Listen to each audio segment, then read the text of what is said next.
Okay, thanks for continuing to share your experiences with all of us. So I have, I guess, two sets of questions I'd like to go through quite quickly, and then we hopefully have a little time for people from the audience also to ask a question. So to set the stage, and I know several of you were able to present for the work you're doing, and thanks for the many examples.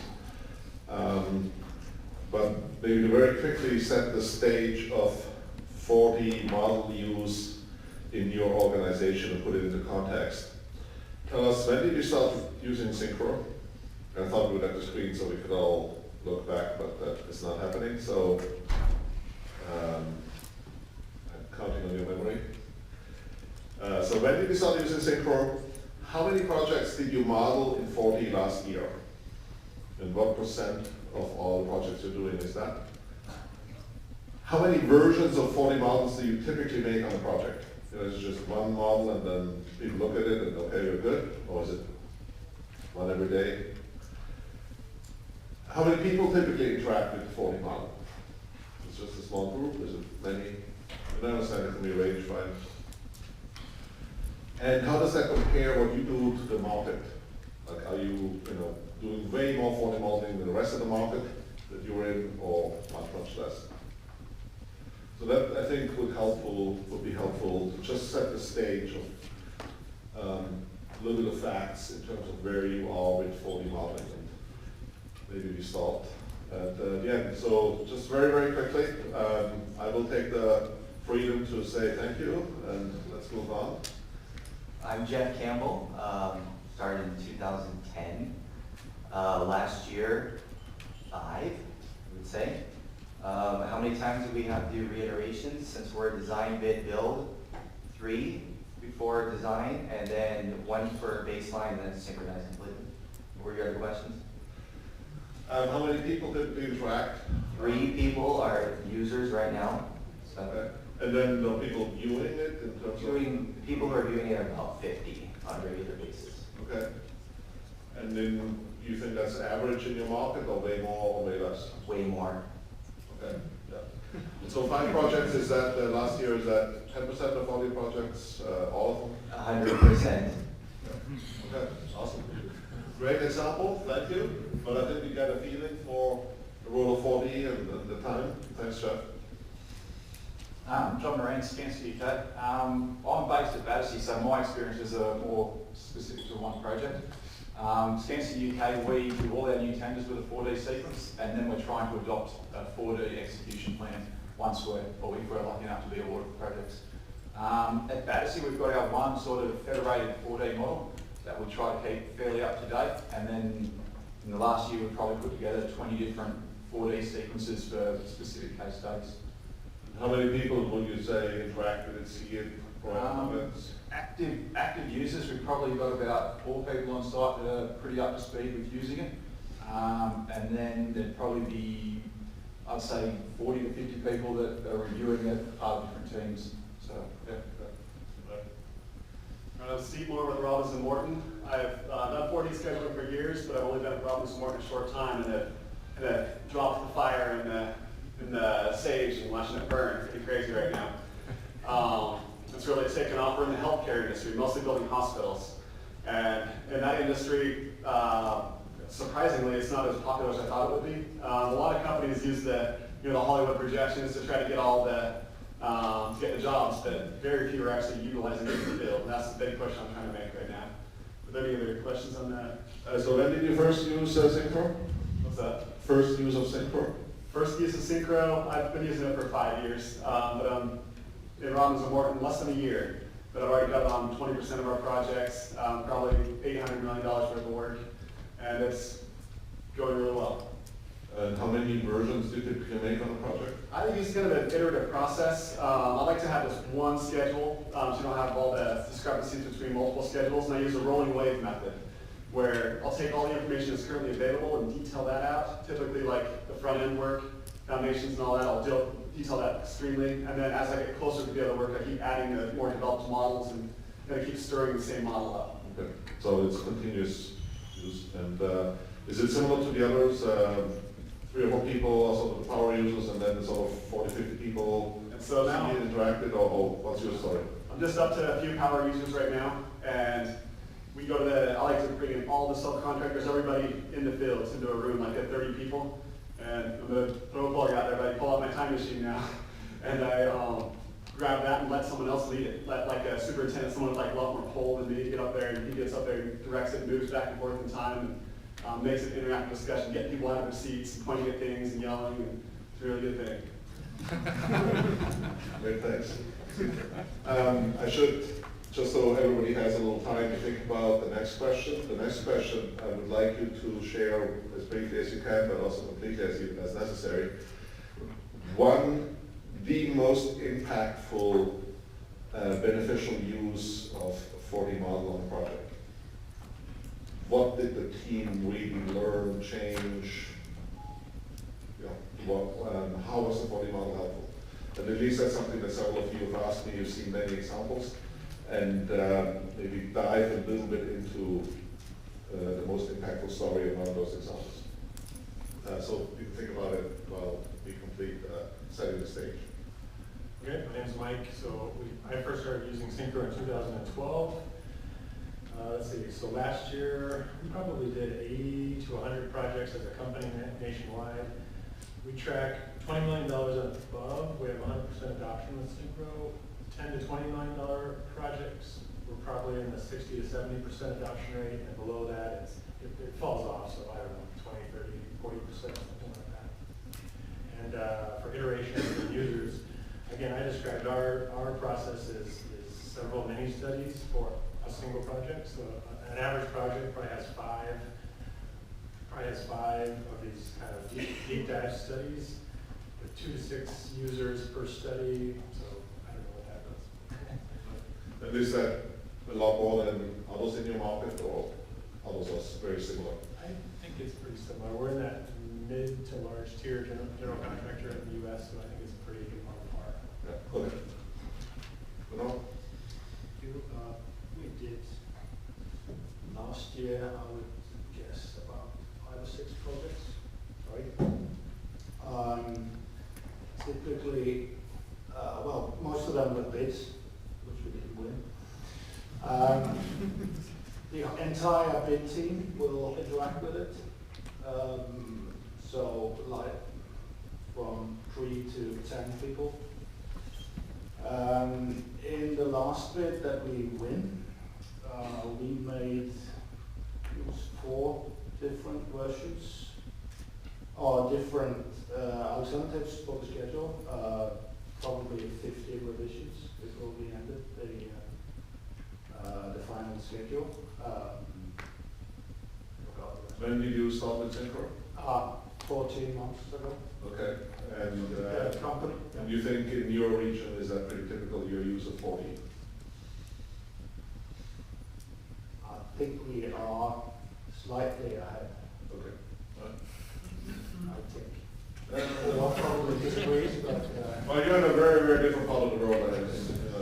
It's a whole hour flight away from. Yeah. Yeah, okay. You're going to have to repeat the questions from me. When did you start with Synchro? When I first saw Synchro, When did you start with Synchro? when we started with it, That's just a number, Rob. when? That's just a number. 3 years ago or something, with a parking garage. Great. How many projects did you model last year? Last year, we used it as a tool on a few of them. I think we're on the first one where we're truly integrated in the way we use it. So we called it the pilot, the intro total pilot. Okay. And how many versions did you make on that, of the 4D model on that pilot? Well, if I understand the term correctly, there's only like one, but it's on a weekly update schedule cycle. Okay. Skanska people will have to correct me if I'm wrong there. Okay. They're nodding, that's a good sign. And how many people saw the model, interacted, provided input? Well, so far we have the licenses and computer access to, I guess it's 3 or 4 people on site.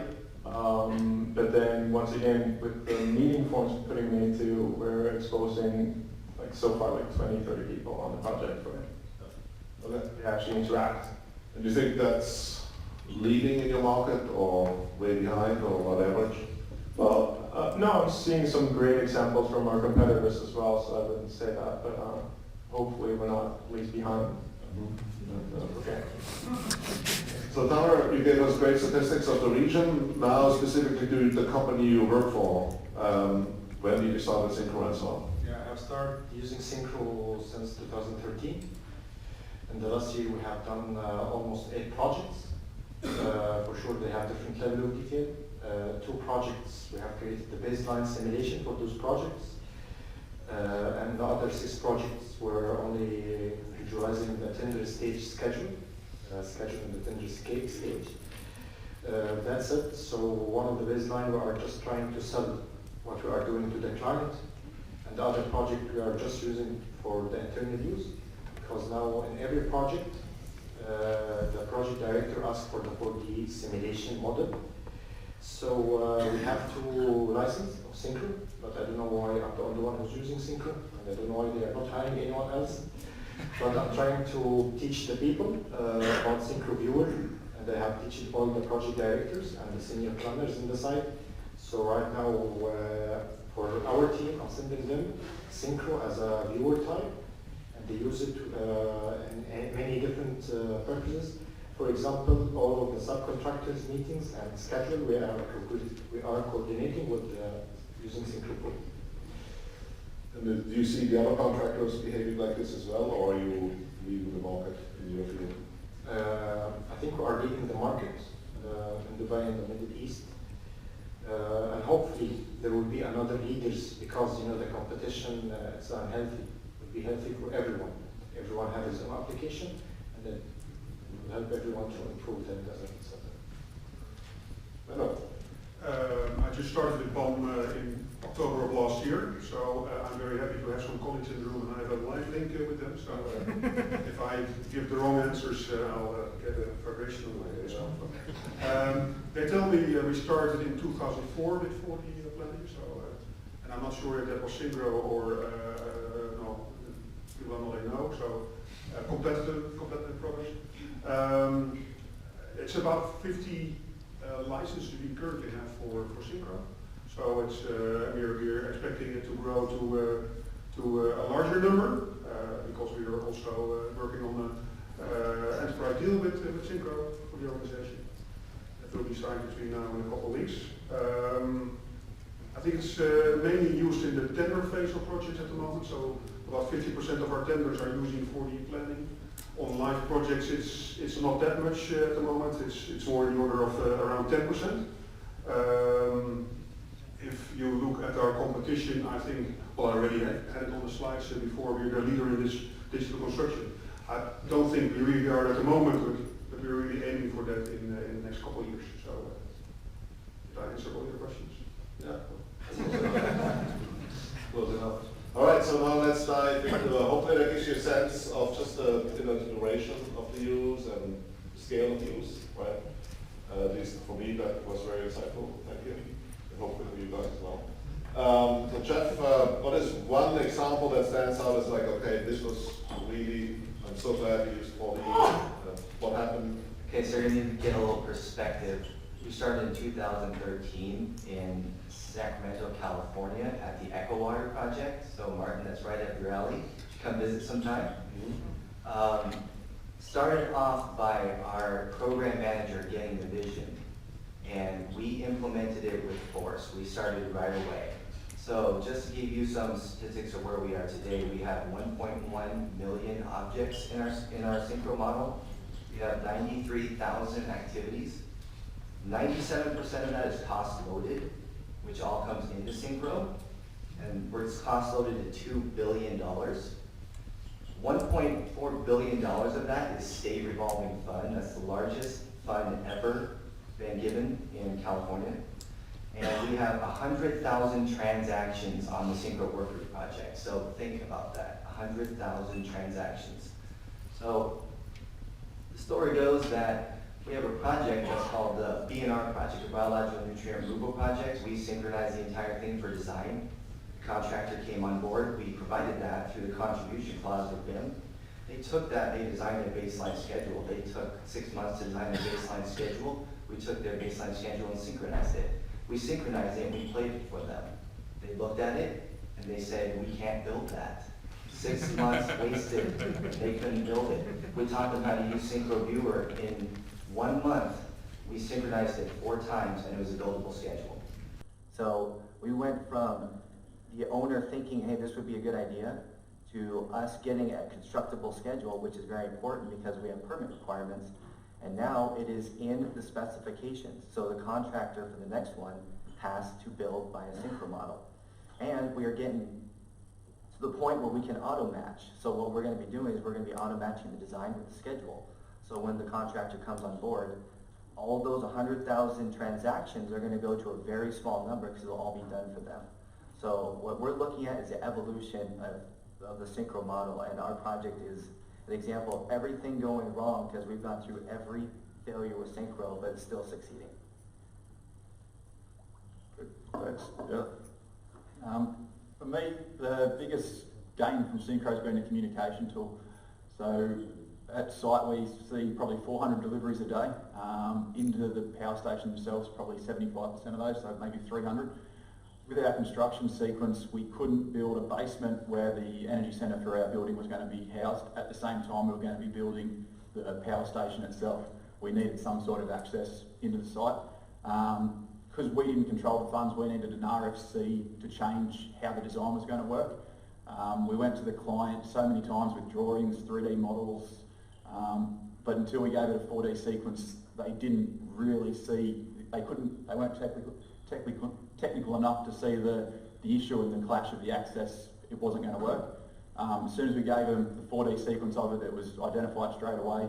They then went back to the 2D drawings and it was signed off within weeks. So, yeah. All right, so for mine, it started off about a year ago when I first brought 4D into Robinson Morton. There was a $300 million hospital project that they wanted me to go take a look at. And so I went and built a detailed 4D schedule of their conventional analog style schedule. They had a consultant on it, they had all these people looking at it, and it was like some, they were feeling really good about their schedule. They were expecting me to come in and put on just some pretty show and then walk away, and that was that. And so I walked up to the lead superintendent, who was one of those types that he was talking about earlier, the neighbor here, the mean guy you got to convince. And he was just expecting us to blow it off, 20 years experience and all this. Within half an hour of showing him like all the flaws and mistakes and errors in their schedule and how it would have cost them an extra 2 months, they would have backed themselves into some nasty corners and all that. And he said, okay, I'm in. And that was a really good moment there. And later on, when Greg was visiting the job site with me, you can stand with this quote, the same superintendent said, we would have been F if it wasn't for 4D. Yeah. That's pretty high praise, yeah, from the superintendent. Yeah, kind of similar to the other guys. I think what it's done most for us is really given credibility to our BDC group. It's made us a real professional group and kind of peers internally, and allowed us to really build trust and respect either internally or with our stakeholders and consultants and project teams. So, but is there like one specific, vignette anecdote on one project that stands out that's typical, that illustrates that trust and that? Yeah, maybe one that comes to mind for some reason right off the bat is we were doing one of our underground kind of detailed studies, and we were able to show that this shoring system was going to encroach out to the right-of-way and property line, and all these issues that it was going to cause that nobody was thinking about. So pretty quickly, pretty easily like that, it was a big old problem that we avoided or brought to the surface just like that. Yeah. Okay. Instant credibility. Yeah. Reminds me of a project with lots of anchors around the tunnel excavation, and they said, we don't need to put that in 4D. And then somebody said, well, maybe we should. And then they found that there was indeed one anchor you could build, and every other one you could not. So, yeah. Communication of the schedule is really improved by the 4D model, and that drives attention from the site groups. Again, and they see the importance of the bid. So suddenly there was an increase of interest for the bid. So yeah, what's a specific One project? specific moment was that meeting that I showed in the presentation where we suddenly realized that we could knock up 1 month of the schedule by just showing the animation of the original schedule. Okay.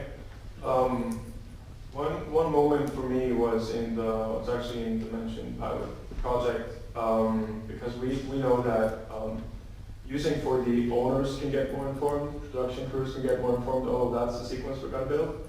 But showing the 4D model to the design team, that was interesting, because a few people were saying, oh, they're gonna build it that way, we need to look at that design decision and go back. And so altering design because you see the effects of your design, how it's going to be produced, that certainly breaks down some silos for me. Design team is not a design team production, we're actually talking together. So did they change the design or design schedule or both? No, it was, I didn't follow into the next meeting, so I wouldn't quite know, but they were talking about changing a design detail because the way they were going to construct it would be a problem. Okay. For me, I have one quote that could summarize the benefits, which is Synchro never lies. This is one of my favorite quotes because we always find from 80% to 90% of the construction schedule they have mistakes. So every time when I simulate the construction schedule and I highlight the mistakes to the planning manager, he said, your simulation, the problem is in your simulation, not in my schedule. Then we have a meeting and finally we got that the problem in his schedule, not in my simulation. Then Synchro never lies. For example, in one of our projects where we have 10 buildings, each building 15 multi-story. So we have a typical cycle for the finishing of each floor. So the proposed construction for this typical floors were 9 months. So I resimulated, I rescheduled, so I crashed the 9 months into 6 months. And we had a meeting and they approved my 6 month schedule, not the 9 month schedule. I just reordered the activities, the sequence of the activities, and that's it. So I have reduced 3 months in the typical finishes for each floor. That's it. So validating the construction schedule. And I should have given you a little bit of warning of the next question. You guys are doing, at least from my perspective, really well. I hope that's okay for you guys as well. In terms of coming right to the point, this is fantastic. So I think we can do another round, and then we should have even time for some questions from the audience. So the next round, I'd like to talk. You get to you, Menno, so don't worry. I'd like to think about the sort of longer-term impact that we envision 4D modeling can have. In my mind, it should certainly lead to dramatically faster construction, which at least in our research brings with it lots of benefits. If you have to build fast, you don't have time for waste, so that goes down. Environmental impact tends to be less, etc. Your cost should be less. You have to have a better plan, etc., etc. And you reduce the market risk for the owner in terms of when the owner decides, yes, I want this project, till they get it. That seems to be the big deal for me.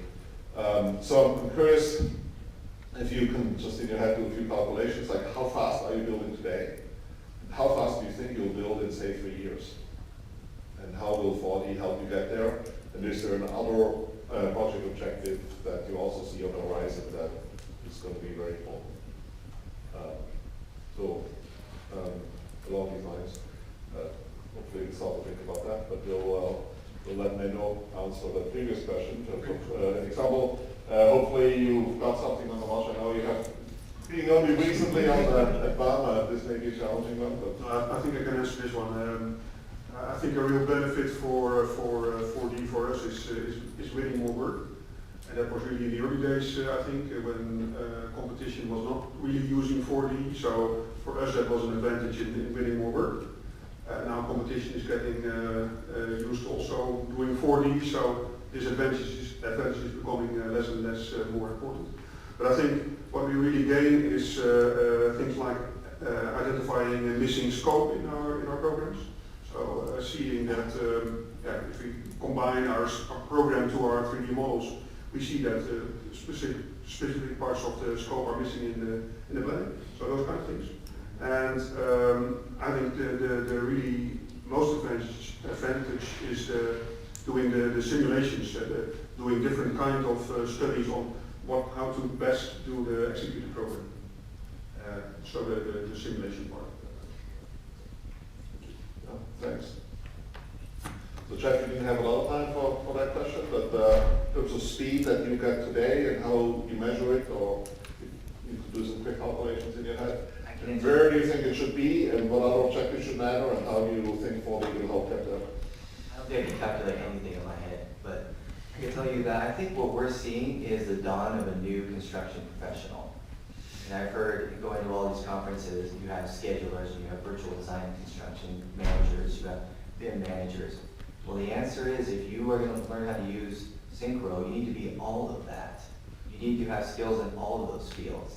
And so that is how we're going to attract the next generation to come on board and start, taking that role. And that person who takes that role is going to be a lot more intelligent than I am. They're going to have a lot more skills than I am. And that is going to be who's really going to revolutionize this whole industry. That's going to be the big change. Now, as far as what we can do in at my age, in the 40s, but auto matching is something that is very, very underutilized. So what we're going to be seeing is from design through commissioning to O&M is the auto matching feature in Synchro, which means making transactions, like I mentioned that we have 100,000 transactions, that's going to go away. We're going to have auto matching that matches the schedule with the objects and the cost and whatever you need in there, like reliability-centered design, reliability-centered management, which we're doing now. All of that is going to be auto-matched. So you're going to see a lot more analysis than building up a Synchro model. So I think those are the two directions, well, the two big keys of what's going to happen in the future. I'll take it one step further than that. I think that potentially the software will be able to calculate your schedule for you, so you'll be able to give it some design parameters around your building materials, so your foundations have to go first and the superstructure is going to go up, and MEP will follow, and you'll give the system parameters, and then you'll be able to build a schedule within the software, and it'll be able to run iterations to show you sort of best build sequences, and then you can do that finite sort of judgment yourself. That's where I feel it's going to be going. And so how long is the project? The big project? Yeah, Madison Power Station. Construction phase? We'll be complete Q3 2020. So. And you started it, sorry? We took over the project in mid-2015, so it's roughly 5 years. 5 years, yeah. Yeah. So do you think if you started this project again in 2020, would it again be 5 years, or what do you think would be the possibility that? I think we know it's a guess, but yeah, I'd say you could probably take maybe 5%, 10% off the thing through like efficient use of workspace, pre-design things, just understanding how the build's going to happen before you get there.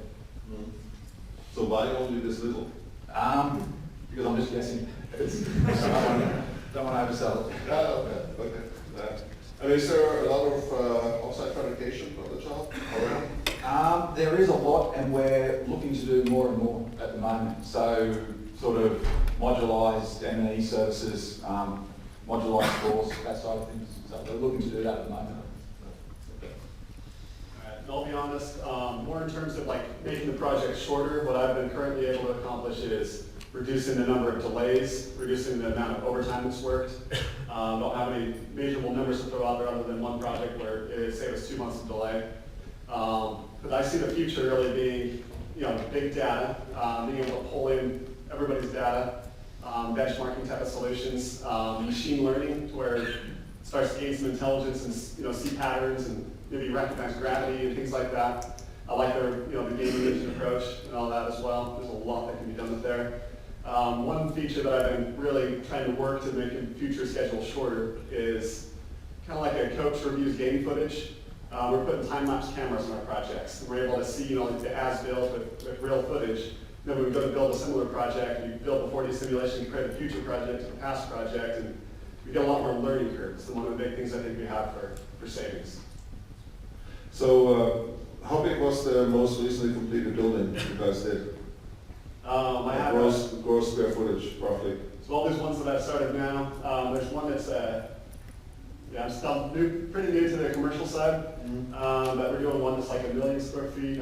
Okay, and how long is the construction duration? Couple of years. So 24 months?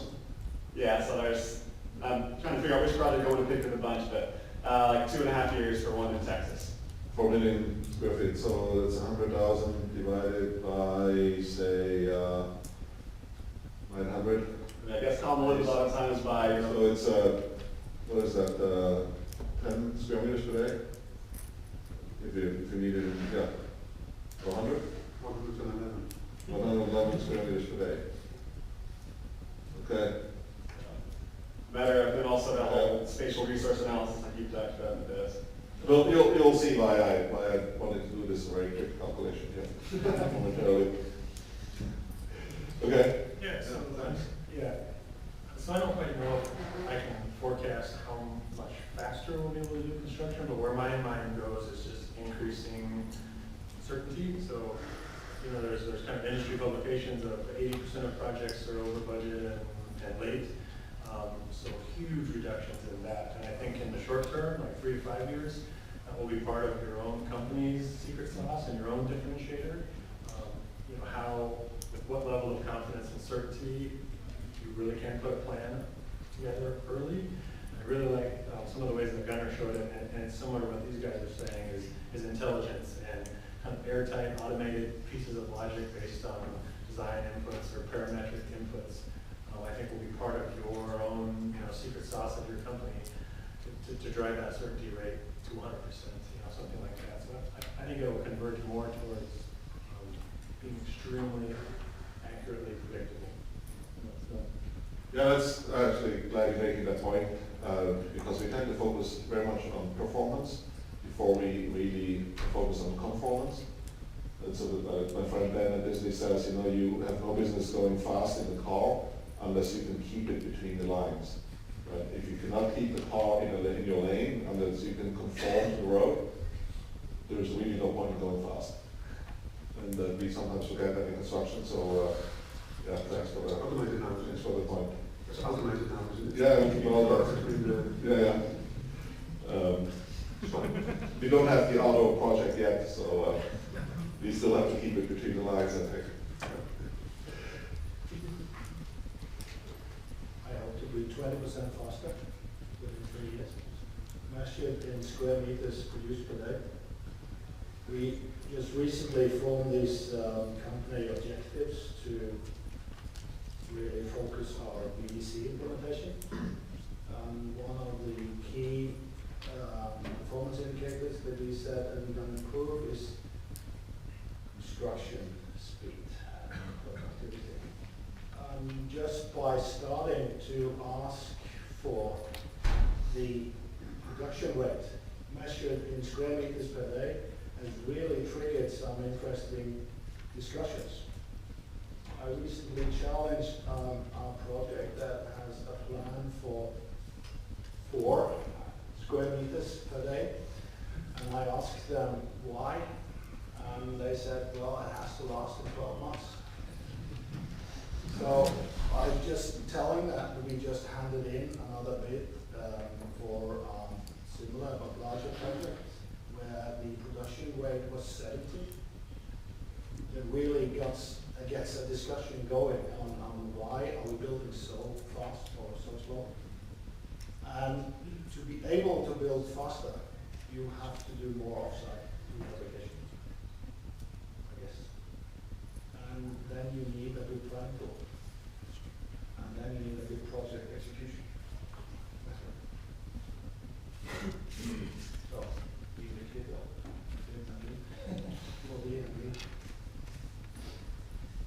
Okay. Should I say 21%? Yeah, sure. Let's keep it going. But you're still not close. So I think we're producing about where the market is these days. Whether that's healthy or not, I don't know. Did you calculate the number for the recent building? No, that's just an assumption. It's not based on facts. But do you know how big the recent building was that the guys built? No, we actually do have some statistics on that, but I don't. I would think. Okay. We have man hours per square floor for similar comparable buildings in some database. But I wouldn't know. I think it's not just about quickness though. We need to also, in terms of reliability and cost and also safety, those are issues I hope we are much better in. Unfortunately, I guess history has shown us that, just from Paul's graph, other industries are better at becoming faster than us. But for Skanska here in Oslo, we have a really interesting challenge now building this hospital in Tønsberg, which is supposed to be twice as fast and 10% cheaper as any comparable project. And then we need to do everything to be more modern. That we're changing the contract form to an IPD, doing more off-site. We have some tremendous BIM people in Skanska. We're using all their knowledge that we can. So we're trying to really set this in. So hopefully in 5 years, we can talk about results from there. Yeah. So it seems like somebody have on the transcript project? I know it's, oh, they're busy building twice as fast, that's right. How are we doing? Is that, But it seems like you should know, how big is the project and how many square meters per day do you have to produce, right, on average? Absolutely. I'll do my homework until next time. Yeah, sorry, I thought. Do the same. For me, I think there will be two sides for the story. First thing is, I think there will be new planning techniques. Right now we have CPM and we have line of balance. I think the 4D could produce new technique for the planning.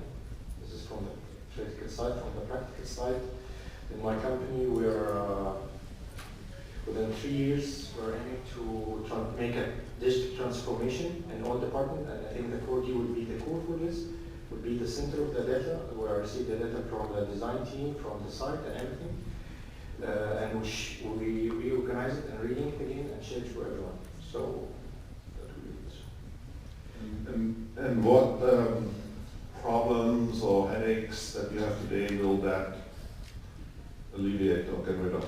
Using the 4D? No, the one you just said, bringing the information, really bringing the information together in a more seamless manner. How does this happen today in the region? What are the effects of the more fragmented way of handling the information? Yeah, I think there's a new term called the big data. Big data is an important term because when you receive the data, everyone has a different level of information, and it's a responsibility to make sure that everyone has the same level of understanding of the data that they are sending to you. So this is the challenge, that everyone have different level of details of the data. And so have you formalized the information structures so that you get data that you can actually analyze? No, not yet. Okay, all right. Because sorry if I see fantastic benefit potentially from big data, but so far I have not seen it in our industry. We have tried for many years to apply big data techniques. We got plenty of those people at Stanford, and it has been impossible to apply those techniques because the data is really extremely messy, and the computers are not that smart yet to figure out how all the pieces how the data comes together. So that's why I think those that do not get into more formally organizing product and process information, as you can do with a tool like Synchro, will have a really hard time learning from the data. At least right now, I don't see how you can do it. So that could be another motivation, I think, to really get pretty serious about it. I know it's kind of annoying to set up these kinds of structures and standards, etc. But I think the potential benefits, what we can learn, is actually quite amazing. Big data is interesting, I think, and I would like to discuss that further with you, and I really believe that we can do something in construction, so I would like to collaborate with that, with you on that also. But back to the topic, you asked us if we're building faster or doing our projects faster. I think it's more about efficiency, about reducing failure costs, things like that, better predictability, things like that. Those are the more important topics. And I think we really have to, as I showed on my slides, that we really have to change the way we are working, because there's some big disruptors in the market that could disrupt our industry.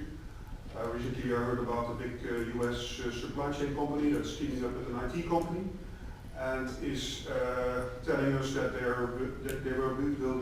they'll be building houses 50% of the price that we are currently doing and about half the time that we're currently doing. So there are big disruptors in the market, and we have to be careful and have to really speed up to change our industry and make it more efficient and make it more, We do see where, I'm glad to bring this up. We've had the luxury of being in an industry that has very unique projects, localized, etc. But I think we've seen disruption happen all around us in other sectors, and I agree with you, Menno, that we should not be sitting too much on our advantage that we had for a long time. That may not last that much longer. Yeah. So thank you, panelists, for addressing my questions. Hopefully you found them also interesting, but I'm curious, I'd like to open it up and see if there's questions from you to one or all of the panelists. Maybe say your name and then company and country. Tongrunnar, kommune, Ullensaker kommune, owner and client. Have the owner or client asked for 4D after taking over the project? Please. Ask the question again. So, Yes. Have the owner or client asked for the 4D after the project is finished for life cycle and maintenance? has anybody had an owner ask for a Yes, operational, maintenance phase 40 model? yes.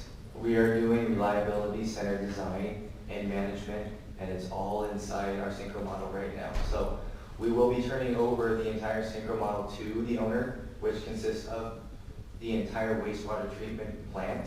It's all synchronized, all the underground, all the existing utilities, all the new utilities, and they are all it's all asset management, it's all named. So it's very easy for them to see the asset and know when the life cycle is going to end, when the warranties are going to end. So all that is already implemented into our model, and they have asked for it, and it's part of our turnover package. It's not unusual for them to ask for the life cycle model and all that, but I've never had them ask for that with 4D capabilities. So you could ask for a 3D as-built with all the assets labeled, tax and everything? Yeah.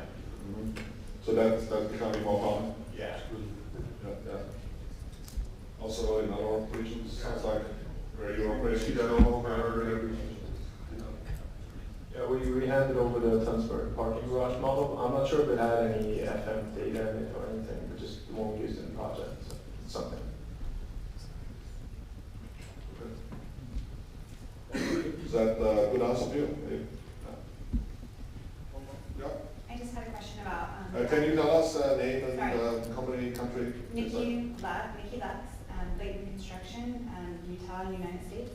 A question about cost loading in Synchro. I know, Jeff, you mentioned that you pulled in cost information into Synchro. Are you providing metrics or reports related to costs to your owners, to project stakeholders, others interested in that information? Yes, we do. The earned value graph that's inside Synchro is very good with understanding if they're early or late or on time, and there are also filters that you can create to identify the objects that are behind schedule. And each one of those objects does have a cost assigned to it, so those can be identified as well, so you can pinpoint where you are falling behind. So think about it, if you look at a project estimate, okay, and you start seeing dips between the planned value and the earned value, you can drill down and find that particular object or those particular objects and see what the problem is.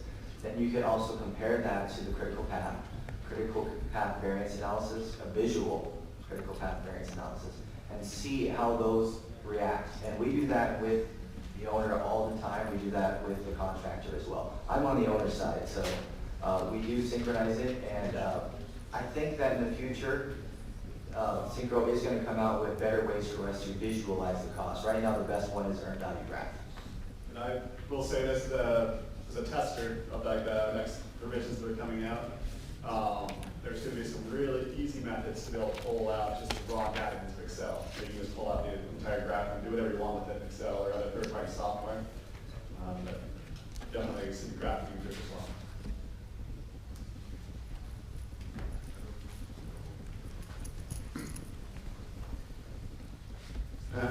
Hi, Mark Holland, County Cooper. I wanted to ask you something about the soft factor of implementing 4D. This upcoming month I'm doing presentations for universities, and since people, to get them activated as the next generation as you described it, what would you say I have to tell them? Sign up, or how do I activate them in stepping into that digital industry and be the next top engineers doing 4D? I'll jump in again really quickly. I'll say, show them the benefits first. Show them what they get out of the deal. I've got 30 minutes, so. So maybe take one of us or other colleagues and grab some of the examples we have and grab those examples and show here's what other companies have done and how they benefited. Show that the benefits are real, the benefits outweigh the efforts. This is one thing I'd say. Are these people you're trying to convince to adopt it, or they already know they want to adopt it? I'm sorry. Yeah, I'm trying to convince them. You're trying to convince them? Yes. Okay. I would say what he said. I would like to add something for this. Just try to make it as simple as possible and try to make it systematic. Just take them from one step to another. Synchro roadmap would be a good example for you that you can use it. Just try to take them from stage 1, 2, 3, and 4 till the end in a very simple way. Don't make it complicated. Would you present some example that for the 4D simulation have a rate problem, and once we implemented the 4D simulation, once we implemented the 4D simulation, we solved these problems using the 4D simulation. Yeah, I was thinking, just because it's maybe a younger group, I would maybe give them the message that through this very quickly they're going to become kind of a source of knowledge. They're going to be the go-to person for many things, and just encourage them to really embrace that opportunity. It's going to be a leadership opportunity, and you should take it and run with it. It's going to really empower them within their sphere, whatever they're doing. And link it to the gaming environment, like my colleague showed in this presentation. Those kind of things do really work, I think, in universities and colleges. Yeah. But you do have to present to them the sort of challenges in construction and the management approaches and the challenges with those, so that you can speak to the benefits and then talk about the concepts. Don't start by talking, here's a 3D model, here's a schedule, here you add violin and so on. I don't think that'll work. Quick one. If they have played the lean game, you might be lucky. That simulation of the BIM of the Lego house really connects to the benefits for Tamer from Sweden, Norway. I was just wondering, I saw one of you had a presentation around bridge, but have any of you tested Synchro in road rail projects, big larger projects? What would you suggest in those kind of projects of use of Synchro? In my presentation, I showed a lot of examples of that, but I cannot share any details with you, not because I don't want to, because I think you have to connect with one of my colleagues who's in the room, and maybe we can do that later on today. But there's, of course, somebody.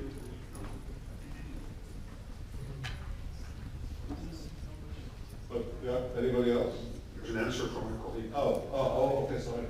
So maybe best thing is that we talk afterwards. Maybe the easiest one. I would say if your question is, can you use it on large projects? Infrastructure? Road rail projects. Anybody else? I think you could use it on all projects. It's got its use in all. And the bigger the project, the more your benefits you're going to see out of it, more cost savings. When I was with Q, we did a lot of like heavy civil earth moving projects with Synchro. Nothing very like long and linear. I don't see why not. Right now, Crossrail is using Synchro, a 26-mile tunnel through London. 4 tunnel boring machines, 8 stations. And before any project went out to tender, it went through a 4D process. So that the tender documents are fully coordinated with interfaces. There are over 400 projects out to tender. So if you could model it, you could put it into a project program. That's 4D. But I think there must be something a little bit more behind your question, Steinar. There must be something that worries you that prompted me to ask a question. And one of the problems with a lot of the infrastructure models are the segmentation of the models, because it's a long corridor. It's not usually segmentation. I saw that tool when I showed the section tool. But how do you build it up? How do you use it? How is the smartest way to build a project when you do infrastructure? Because it's not only blocks, it's more larger areas and also the different layers. And I think how do you, but if we have some good answers from you're asking the right question. Yeah. What techniques do I bring to a linear project because it's different than a vertical project? Correct. You're absolutely right. But these techniques have all been sorted. You just need some coaching. Yeah. Okay? Okay. So maybe do one more question. Tamer, is that okay? Yeah, keep going. Fischer from Multiconsult Norway. I was just thinking, how long before we can, or you can build only from the 3D model, and we can get rid of all the papers and 2D drawings? The first thing that's going to have to happen is Synchro is going to have to be required in the specifications. Okay? So similar to Primavera in America is a standard, it has to be a standard. So if you can get it into the specifications, then you're going to see a change in the way designs are being designed. It will be designed around the abilities of what Synchro can do. And so when you get to that stage, then everything is linked together. Everything's easy to see, and it all becomes one synchronized, model and one synchronized project. And the ability to, when you get to that stage, what you're going to find is everything's synced together. So one of the things that we have to do is we always have to synchronize the 2D drawings, the model, and the schedule together. And when you do those 3 things, you find problems with all 3, but you can solve all 3. So that is the beginning of changing to a 3D solution. I think it's going to be a long time before we get there because everything construction is slow, but the first thing to do is to get it required in specs. Yeah, so we actually do a little bit of drawingless production already, mostly in terms of concrete and rebar, and we've done a whole lot of work with that and getting some tremendous results. I think we'll be quite a bit until we build completely drawingless, but we're definitely seeing a movement in some of our projects with that. We have concrete teams not wanting to use drawings anymore, they just use the model. So. Yeah, I see quite a few project teams now do sort of a combination at the system level and then immediately go to fabrication level models and then basically you can fabricate for that and put it together. The number of drawings is greatly reduced. Or none of them are necessary. And there's some interesting startup companies that are just straight up the design are producing their projects. So no need for drawings, no need for 3D, 4D, so right out of so interesting stuff going on. Bill, the technology is ready, it's just the culture that's still adapting. Yeah, so you're going to need the specification and the setup, yeah? Yeah, so the specification and the setup. Sorry, Andy Ward from EDF Energy.